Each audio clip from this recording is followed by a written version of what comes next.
Yeah, that's right. And I think for a lot of these students, and Alexander, I think you above all could probably teach us a lot about gaming and esports. How did you become the captain of the JRez esports team, and what is your role there? So I became a captain of the esports team last year just as something, just as a passion, something I wanted to see other people participating in.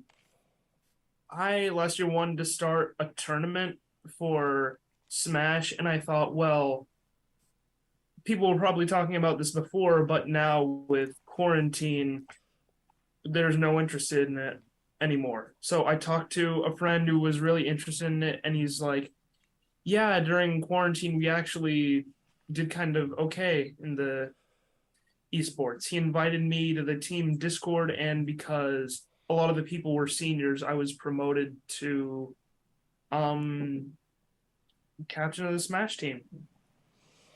And He was a really good recruiter. That's how he became the yeah, captain.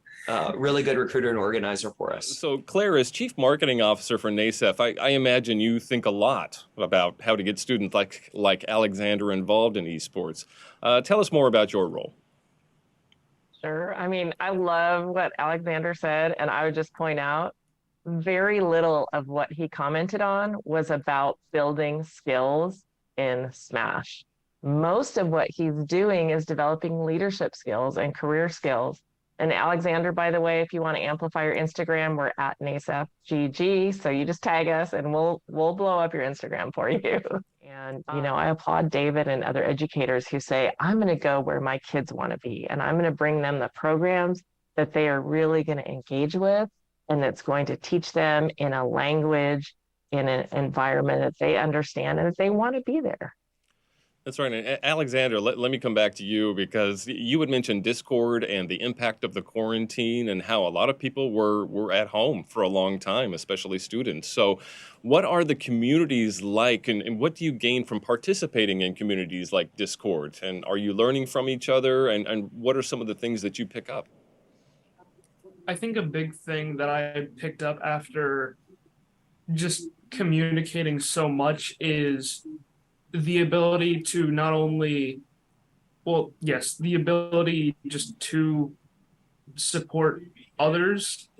And again, through Smash or through other things, because I've communicated this so much. And Claire, I think, thank you so much for bringing up the Steam aspect of this, because from these games, I've become interested in controller projects. So, that facet of the game.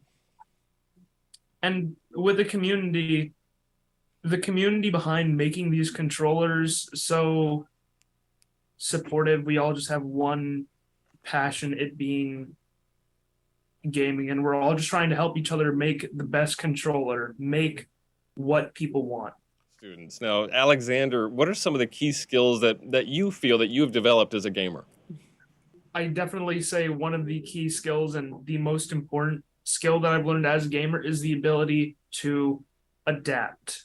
Just learn new concepts, how to deal with things, and put them into practice. Now, I mean, of course, I do other things and play Smash, but this is really all I can talk about on this program. Um, let's say there's some move that I can't deal with. I learn how to deal with that move. I put it into practice. But this applies to so much more than Smash. Let's say I don't know how to organize something. It's like, oh, learn this idea of just using folders, organize it. Learn skills, put them, just adapt, learn. Yeah, and David, let me ask you, I mean, as the instructional coach, you see a lot of these students play over time, and what are some of the skill sets that you see and some of the improvement that you see in the students in terms of organization or in terms of the different skills that they're developing? Again, another great question. The number one thing that we see developed with our young people is problem solving. We're really training our young people to figure out how to adjust to a move, how to get our network to work, how to set up the controllers to the switches, how to just solve all these problems. We need a place to sit. We need a place to meet. It's a first world problem because we're out of space in our lab. We don't have enough space to sit. We have to move everybody around. But really, the number one skill I see our young people doing is problem solving. And that is the number one skill for an engineer, for a farmer, to be able to say, hey, how do I come up with a solution? What processes? And there's some very logical steps that you can take to develop that skill. And it is a skill. It's not just something you come across naturally, but it's a skill of solving these problems. That's right. The American Space in Nigeria is launching their Farmcraft organization, and they were asking about how do we sustain that past the launch. So, as a student organizer, as the captain of the esports team, what are some of the things that you think are important in order to sustain any esports program going forward? Really, when it comes to keeping the students, I think it's all about the community and the environment that the students give.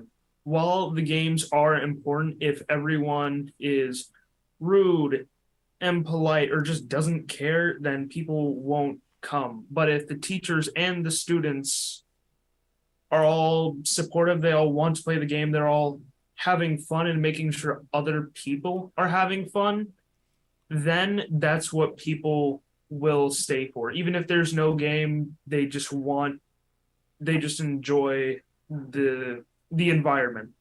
Okay, so it really does come back.